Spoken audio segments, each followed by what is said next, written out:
Welcome back to the Stephen Knight Show. Our next guest is Trevor Carter, who is a co-founder of My Voice Now Been Heard, a Black carer support group to support Black carers and their families within the UK and international. On Sunday, April 10th, their organization is hosting a one-day Black Carers Conference, which will be held online with international and local guest speakers from the United States, South Africa, the Caribbean, and the UK. He joins us tonight to tell us more. Please help me welcome Trevor Carter. Welcome to the show. Thank you very much indeed. It's a pleasure to have you. I'm ready to entertain everybody and yourself in this room. Well, we definitely appreciate you taking time. I know it's very late over there, so thank you for waiting up. So when I saw the information about a carer, I wasn't sure what that was. What is a carer? Okay, a carer is somebody who cares for somebody who's not able to independently look after themselves, whether it's a health issue or a crisis. And it can apply to anybody, young people, elderly, or an adult, or your loved ones. Mm-hmm. So you do take that responsibility to wash, cook, clean, care, take them to school, X, Y, Z, because they're not able to do it because of their mobility. Right, exactly. And I know that you were a carer, or you're a carer for family members in your life. Can you tell us about your story? Well, yes, absolutely. It happened 8 years ago. I looked after my wife, and she had a condition, and I had to realize something wasn't quite right. So we took her to the hospital, checked up, and the doctor was able to identify a rare condition, which is quite popular in the Black community over here. Mm-hmm. And she knew that she couldn't go back to work. They broke her down and said, there's no way you can go back to work. But work was forcing her to go back. And I said, no, that can't be possible. If she goes back and anything happens, they're not going to look after you.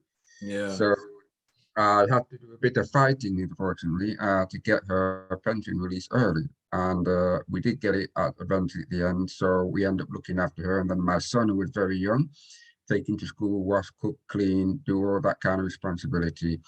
And then not long after that, my mum had dementia. And which is quite a distance from where I live. So jump on the train, go all the way down there, and sometimes I can't get her out the house. And you have to stay over sometimes, some night, 2 nights, 3 nights, while I'm electing my care for my wife and my son. Yeah. And obviously, mother is mother, you can't leave them on their own. So, yeah, of course. And so we end up looking after her. But we did take turn to exchange looking after her, but weren't many of us at that time, because some was in different cities too far, some was overseas. Yeah. So I didn't mind doing it, but it was quite a work. And then not long after that, my sister had a stroke. So I ended up looking after her, which was not far from where I live, getting in the car, checking, cooking, washing, X, Y, Z. So this went on for 4 years. I was doing it 7 days a week for 4 years, nonstop.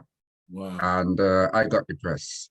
Yeah. And because the pressure was so much, and also having to get yourself back onto the work market, it was extremely difficult because of the commitment of working. Support, it was there, but not in great deals. I mean, I'm registered disabled myself, and what we call over here, we have, I mean, in the States, you have welfare, where people are not working. Over here, we have benefits. Okay. When you apply, I got turned down, and I got disability. Wow. So what happened, we had to rely on one income, pay for everything. Mm-hmm. And so that's a financial pressure as well as a caring pressure. Exactly.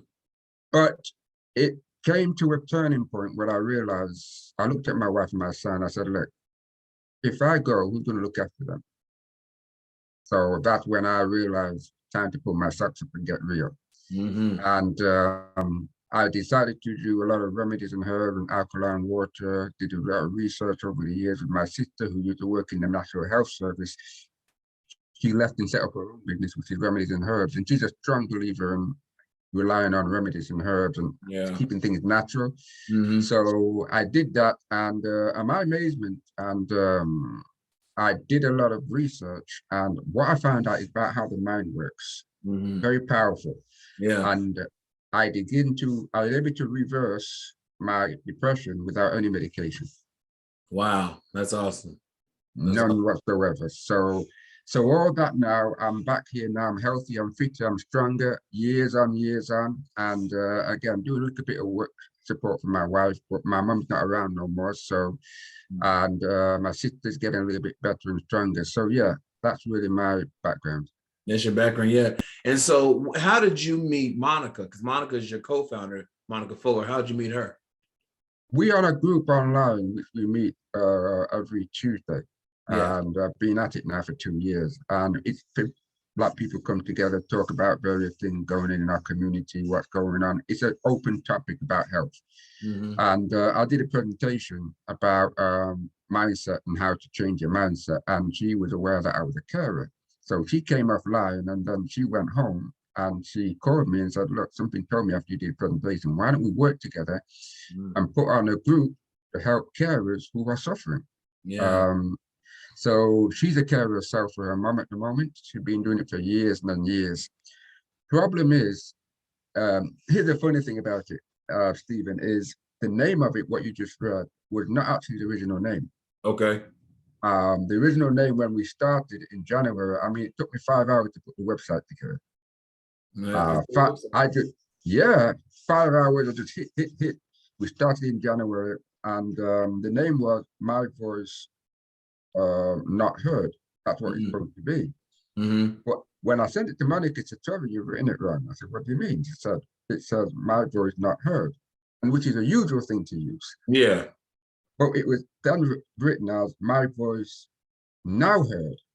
And I was like, that makes sense. Mm-hmm. Because the voice of the Black carers and other carers is not getting heard. Yeah. So my voice is now heard in the group. Mm-hmm. Plus, the group is set up to allowing us to get things off our chests. Right. Crisis, financial crisis, caring for somebody full time. And literally, that's how we started it, and it's growing. Yes. And it's a private group, which is great. So people feel trusted, I'm sure, in the group as you all get to know each other more. And, you know, a lot of people, they don't think about when it comes to carers, you know, they don't understand, even the person that they're caring for, you know, it's the attention's on the person that they're caring for, and the public doesn't always understand what the carer goes through. And you talked about for yourself, you know, financially, emotionally, and you became depressed. So what kind of things do you all, I know you talk about just an array of things, but what are some of the key things you all talk about when you all meet in this group? Very good question. We try to make it interactive and engaging. Yeah. We don't want to be a normal average group like everybody else, talk. What I do, I invite 2 guest speakers to come and talk about their service that they're available from the Black community. Now, these are independent Black workers set up their own nursing home. And then we've got others who work on specific topics like disability. And originally we were 7 till 9, but after the feedback, people saying they're loving it, it was fantastic, can we extend it? So we moved it from 7 till 9. Wow. So we're able to fit 2 guest speakers in 30 minutes each, question and answers. And hey, sometimes we go over 9 o'clock because there's so much information that people can learn, and they go away with contact details and network. And ever since we've done that in January, it's our 9th meeting, and we were growing from 5, now we're going to 33. That's awesome. That's awesome. Because people need support. You know, they need that support and that release, you know what I mean? That people can understand what they're going through. And so you all can have that camaraderie. You agree? Absolutely. They definitely need support. When right now you might know somebody who looks well, smiling, caring, but behind closed door, they're suffering. And it's about getting them out there to come forward and share things, just to get things off their chest. Exactly. And they realize people in the group are, oh, I'm not alone. You feel like you're alone because you're not getting the information, you're not getting the support. Even putting things into the bathroom, it takes a while putting an application forward to the local council. And it becomes an issue. You have to wait months and months. You have to put a wheelchair in. Your mum can't go up the door upstairs and X, Y, Z. So carers do need support. 1 of them, communication. 2 is our health. 3, financially. You work full time. You leave work. You got your own family. You come to look after your mom or your loved one or children, and you have to put so much hours in. Financially, you just drained, having to put things in the room or a house. And so, yeah, so it's really about being there and supporting them. And this group does that. And that's where we are today. Yeah. So how is a person, if they're listening tonight and they want to join the group, or, what would be the best way for them to go about doing that? Okay, we do have a website, and the website allows people to actually sign up. Once they sign up, they get the Zoom call link, and once they're in the group, we then put them on our database to keep them informed about the updates, events, what's going on. Also, we have our own private Telegram group. Okay. Where people can come in anywhere across the world, especially it's mainly African Caribbean. But it's why? Because it's a cultural difference, cultural needs. Yeah. I give you straight up example. We've got examples of carers out there who put their mothers in care, which is not a community of cultural understanding when it comes to our people understanding. Right. We've had incidents, ongoing incident where they don't comb your hair, they put water on your mother's hair. Yeah. They don't cream your skin. And they give you food that we don't eat. Yeah. Yeah. So they're suffering. And we had an incident where one lady's mother was in the hospital and they did not do her hair properly just by squirting water on it. It was that bad they had to shave it all off.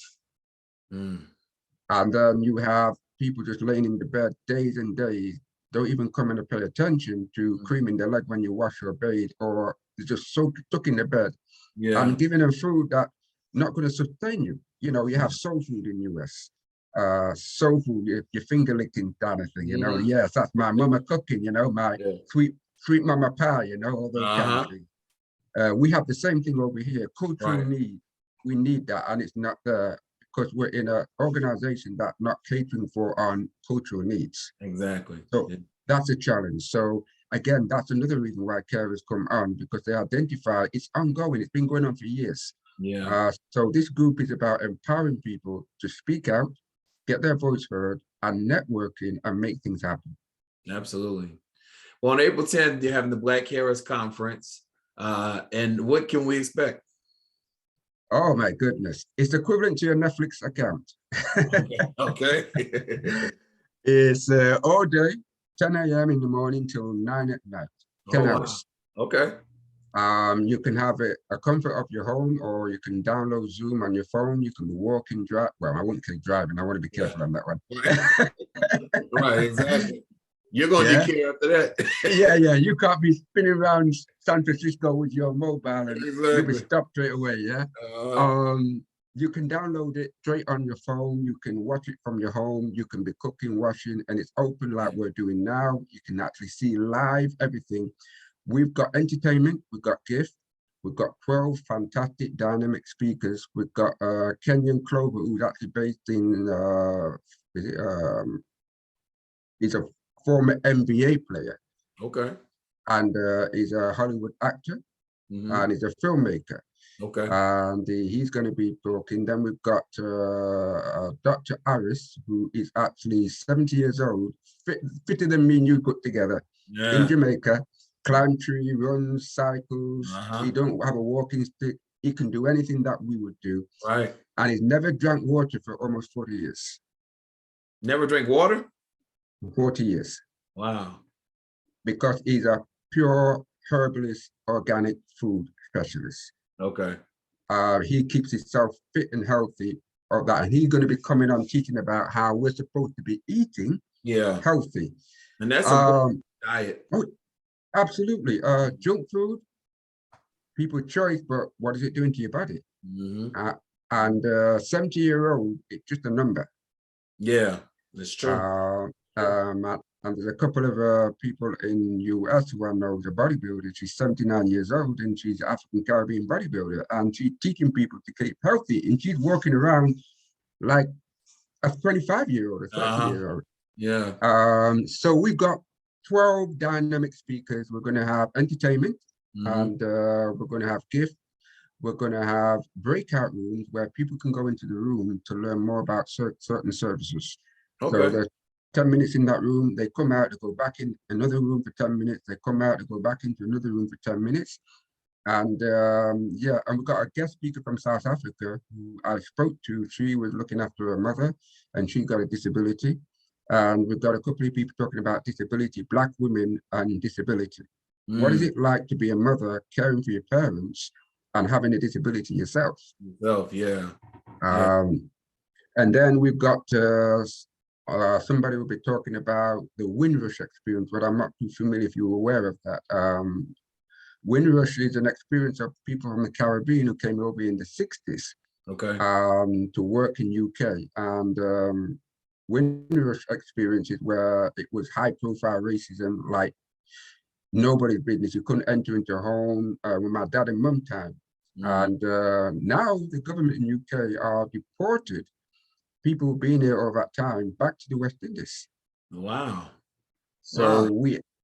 we have Arthur who's going to be talking about Windrush experience, how they're still deporting people back after paying all their taxes and promises sent back to Jamaica, Barbados, many Jamaica and other places. So we've got numbers of people on there on the website. So that definitely can be given. That's a website I can give you. Absolutely. Absolutely. And where can people get their tickets?